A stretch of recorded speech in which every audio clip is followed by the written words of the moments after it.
Good morning. We have started to learn now grammar. So we have in first lecture we have seen about the types of sentences. आपण 4 प्रकारचे वाक्य पाहिलेले आहेत. आता त्याचा पुढचा पार्ट आपण आर्टिकल्स पाहणार आहोत. उपपद. उपपद कुठली कुठली आहेत इंग्रजीमध्ये? ए, ॲन आणि द. इंग्रजीत ए आणि ॲन जी ही उपपद आहेत त्याला अनियामक उपपद म्हणतात, म्हणजेच इनडेफिनाइट आर्टिकल्स. यांचा वापर कुठं होतो त्याचे आपण काही नियम पाहणार आहोत. आणि द हे डेफिनाइट आर्टिकल आहे, त्याच्यासाठी काही नियम दिलेले आहेत ते पण आपण पाहणार आहोत. आता आपण पहिला नियम पाहूया. ए आणि ॲन या उपपदांसाठी कुठले नियम दिलेले आहेत इंग्रजीमध्ये ते आपण पाहणार आहोत. पहिला नियम पहा काय आहे. एकवचनी सामान्य नामापूर्वीच ए किंवा ॲन ही उपपद वापरतात. पहा, ए आणि ॲन कधी वापरायचं आहे? जेव्हा एक वचन आहे आणि सामान्य नाम आहे त्यावेळेस आपण कुठलं उपपद वापरणार आहोत? ए किंवा ॲन. अनेक वचनी सामान्य नामापूर्वी ही उपपद वापरत नाहीत. जेव्हा जिथं प्लुरल्स येतात किंवा अनेक वचन येतात त्या ठिकाणी ही उपपद वापरली जात नाहीत. For example, a boy, an ant, a cat, an elephant. आपण ए आणि ॲन कुठं वापरायचे याचे नियम आधी शिकलेलो आहोत आधीच्या लेक्चरमध्ये. थोडं मागे जाऊन रिवाइंड केलं तर तुम्हाला पण लक्षात येईल. दुसरा नियम आहे, ज्या एकवचनी सामान्य नामाच्या उच्चाराची सुरुवात व्यंजनाने होते त्या सामान्य नामाच्या पूर्वी ए हे उपपद वापरतात. पहा, ज्याची सुरुवात व्यंजनाने होते. स्वर आणि व्यंजन माहिती आहेत ना तुम्हाला? तर स्वराने ज्याची सुरुवात होते त्याच्यासाठी वेगळे नियम आहेत आणि व्यंजनाने सुरुवात होते त्याच्यासाठी वेगळे नियम आहेत. तर ज्या एकवचनी सामान्य नामाच्या उच्चाराची सुरुवात व्यंजनाने होते त्या सामान्य नामाच्या पूर्वी ए हे उपपद वापरतात. फॉर एक्झाम्पल पहा, a boy, a cat, a dog, a fan, a house, a girl वगैरे. ओके. तिसरा, ए हे उपपद स्वराने. ए, ई, आय, ओ, यू हे 5 स्वर आहेत इंग्रजीमध्ये. ओके. स्वराने सुरुवात होते परंतु उच्चार कसा होतो? व्यंजनाचा उच्चार असणाऱ्या नामाच्या पूर्वीही ए असं हेच उपपद वापरतात. पहा, लक्षात ठेवा, हा नियम वेगळा आहे. ए हे उपपद स्वराने म्हणजे ए, ई, आय, ओ, यू ह्याने सुरुवात होते, पण स्वराने सुरुवात होते, पण उच्चार मात्र कसा होतो? तर व्यंजनाने सुरुवात होतो असा होतो. For example, a university, a union, a European. Okay. आता याची सुरुवात कशाने झालेली आहे? यू, ई या स्वरांनी होत आहे, तरीसुद्धा त्याचा उच्चार कसा होतोय? यू सारखा होतोय. यू म्हणजे काय?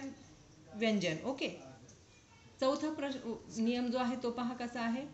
ॲन हे उपपद ए, ई, आय, ओ, यू यापैकी एखाद्या स्वराने सुरू होणाऱ्या आणि स्वरांचाच उच्चार असलेल्या सामान्य नामापूर्वी करतात. हा नियम लक्षात ठेवा. ॲन हे उपपद आहे, त्याची सुरुवात कशी होते? A, E, I, O, U यापैकी एखाद्या स्वराने सुरू होते आणि स्वराचाच उच्चार आहे. For example, an ant, an animal, an egg, an inkpot, an orange, an umbrella. Okay. पाचवा नियम काय पहा. ॲन हे उपपद ज्या सामान्य नामाची सुरुवात एचने होते, हच्या ऐवजी त्याचा उच्चार कसा केला जातो? अ, ऑ, ए या स्वरोच्चाराने होते त्याच्या नामापूर्वीही काय वापरलं जातं? ॲन हे उपपद वापरलं जातं. फॉर एक्झाम्पल पहा, an hour, HOUR, hour. Okay. An hour म्हणजे काय? तास. त्याची सुरुवात कशाने होते? एचने होते, पण आपण काय लावतोय त्याच्या पुढे? ॲन हे उपपद लावतोय. ॲन ऑनर, HONOUR, ऑनर, याची सुरुवात ऑनर याने होते. त्यानंतर पहा, an egg, an inkpot, an orange, an umbrella. हे सगळे सुरुवात कशी आहे? A, E, I, O, U पैकी याने येते, पण त्याची उच्चार कसं होतं? स्वरासारखाच होतो.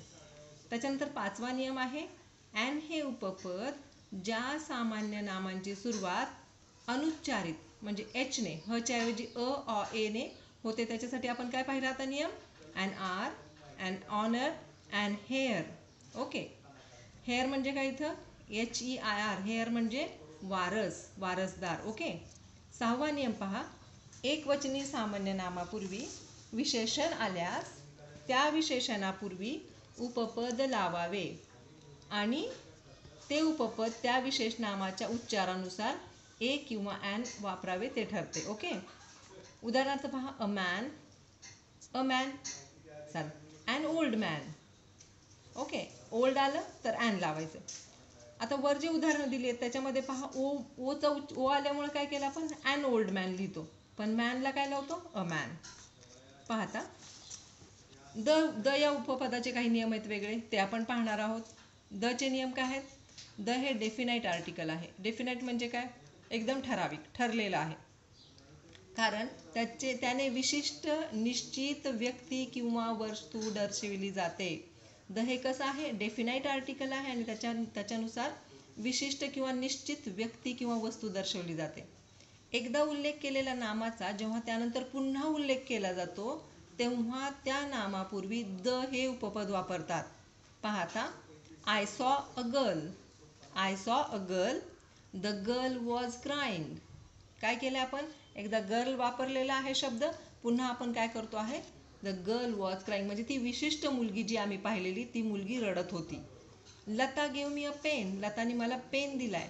I like the pen. मला तो पेन खूप आवडलेला आहे.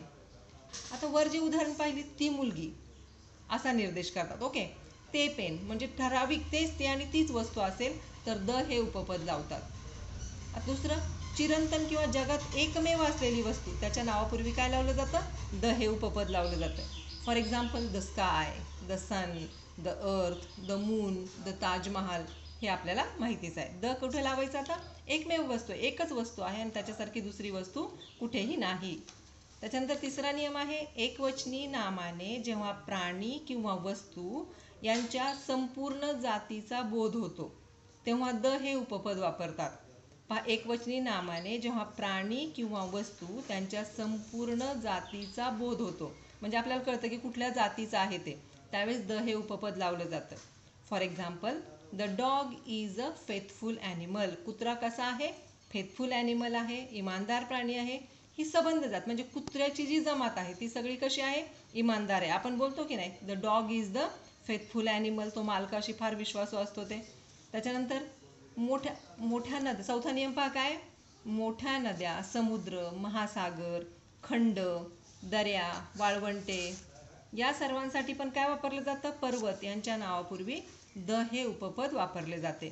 फॉर एक्झाम्पल पहा, the Ganga, the Yamuna, the Arabian sea, the Indian ocean, the Himalayas, the Sahara, the Panama canal, हे सगळे कसे आहेत? विशिष्ट वस्तू आहेत. ओके, मोठ्या नद्या आहेत, समुद्र आहे, त्यांच्यासारखं दुसरं काही नाही आहे, त्यांचं एक काही वैशिष्ट्य आहे, त्याच्यापुढे द हे उपपद वापरलं जातं. त्याच्यानंतर सुपरलेटिव्ज म्हणजे सुपरलेटिव्ह जे आहेत त्याच्यासाठी best book, the best book. पहा, आपण डिग्री शिकणारच आहोत पुढं, तर डिग्रीमध्ये जी सुपरलेटिव्ह डिग्री आहे म्हणजे जे सर्वोत्कृष्ट डिग्री आहे त्याला आपण काय म्हणायचं? त्याच्यापुढे काय लावायचं आहे? द हे उपपद लावायचं आहे. The best book, the tallest boy, the most beautiful woman, हे शब्द लावायचे आहेत. ओके, द वापरायचं आहे. त्याच्यानंतर 6वा नियम आहे, काही विशिष्ट महत्त्वपूर्ण ग्रंथांच्या नावापूर्वी द हे उपपद वापरले जाते. विशेषतः धर्मग्रंथ जर असेल तर त्याच्यापुढे द हे उपपद लावलं जातं. द हे आर्टिकल लावलं जातं. The Ramayana, the Vedas, the Mahabharata, the Quran, the Bible, हे सगळे शब्द आपण पाहतोच आहोत. ते कारण युनिक असतात म्हणून त्याच्यासाठी आपण काय लावतो? द हे उपपद लावतो त्याला. त्याच्यानंतर 7वा नियम आहे, विशेषणापूर्वी द वापरले जाते आणि त्या विशेषणानंतर नाम आलेले नसेल तर त्याचा अर्थ त्या प्रकारच्या लोकांचा वर्ग असा होतो. फॉर एक्झाम्पल पहा, we should help the poor. Poor म्हणजे गरीब व्यक्ती, आम्ही गरिबांना मदत करणं आवश्यक आहे. द रिच म्हणजे श्रीमंत लोक, द वीक म्हणजे दुबळे लोक. द हे उपपद कुठं कुठं वापरायचं आहे? हे उपपद एकवचनी आणि अनेकवचनी अशा दोन्ही प्रकारच्या सामान्य नामापूर्वी वापरता येते. The table, the tables. Okay, म्हणजे एक वचनात पण वापरायचं, अनेक वचनात पण वापरायचं. आणि आपलं ए आणि ॲन कुठे वापरायचं आहे? फक्त एक वचनामध्ये वापरायचं आहे. कळालं? आता तिसरा जो नियम आहे आपला, आपण पाहिलं ए कुठे वापरायचं, ॲन कुठे वापरायचं, द कुठे वापरायचं, पण उपपद कुठं कुठं वापरायचेच नसतात अजिबात. मग ते कुठे वापरायचे नाहीत? पहा, जेव्हा विशेष नामे असतात, फॉर एक्झाम्पल मुंबई, रत्ना, गोपाल, उदय किंवा तुमची प्रत्येकाची नावं, त्याच्यापुढे द हे उपपद लावलं जात नाही किंवा द हे आर्टिकल वापरलं जात नाही. किंवा पदार्थवाचक नामे आहेत. आयर्न, द आयर्न म्हटलं जात नाही, द शुगर म्हटलं जात नाही, तर काय केलं जातं डायरेक्टमध्ये iron, sugar, rice, water, gold हे असे शब्द लिहिले जातात विदाऊट ॲन आर्टिकल. कुठलंही आर्टिकल न लावता. ए नाही लावायचं, ॲन नाही लावायचं किंवा द सुद्धा लावायचं नाही. किंवा भाववाचक नामे आहेत. फॉर एक्झाम्पल ऑनेस्टी, काइंडनेस, ज्याच्यातून काही भाव प्रकट होतो, ज्याच्यातून काही भावना प्रकट होते. किंवा विस्डम, ब्रेव्हरी, याच्या पुढे आपण कुठलंही उपपद किंवा आर्टिकल वापरत नाही. त्याच्यानंतर दुसरा नियम आहे उपपद न वापरण्यासाठीचा. पहा, स्कूल आहेत, कॉलेज आहेत, चर्च आहेत, प्रिझन, कोर्ट, मार्केट, हॉस्पिटल, याच्या पूर्वी सुद्धा कुठलंही उपपद वापरता येत नाही किंवा वापरलं जात नाही. फॉर एक्झाम्पल पहा, he was arrested and sent to a prison म्हणायचं नाही कधी, सेंट टू प्रिझन. ओके. त्याच्यानंतर my brother broke his head and now he is in hospital. माझ्या भावाने डोकं फोडून घेतलं आणि तो आता कुठे आहे? हॉस्पिटलमध्ये आहे. तर याच्या पुढे आपण कुठलंही उपपद लावणार नाही, कुठलंही आर्टिकल लावणार नाही. त्याच्यानंतर पहा, I went to the hospital to see my friend. पहा, आता वर लावलेलं नाही आपण हॉस्पिटलला, पण इथं द लावलंय. का बरं? कारण आपल्याला ठराविक ठिकाणी जायचं हे आपल्याला माहिती आहे. त्या ठिकाणीच जायचं असेल तर आपण द हे उपपद लावतो. जेव्हा डेफिनेशन आहे किंवा डेफिनाईट काहीतरी करायचं, आपल्याला काहीतरी डेफिनाईट करायचं आहे, आपल्याला ते करायचंच आहे किंवा ती वस्तू आणि तीच वस्तू डेफिनेटली असेल तर द हे उपपद लावतात. बाकीच्या ठिकाणी ए आणि ॲन लावतात. आणि काही ठिकाणी उपपदं वापरली जात नाहीत. ओके. याची मी तुम्हाला PDF पाठवेल आणि एक्झरसाईजसुद्धा पाठवेल. तुम्ही आधीचा होमवर्क करून पाठवाल अशी अपेक्षा आहे. ग्रामरचे होमवर्क पर डे करा, जेणेकरून तुमच्या लक्षात राहील. मी टाईप्स ऑफ सेंटेन्सेससाठी होमवर्क दिलेला आहे, तो होमवर्क करा, तो पाठवा आणि हे लेक्चर पहा नीट. काही कळालं नाही तर फोन करा. Okay, bye, thank you.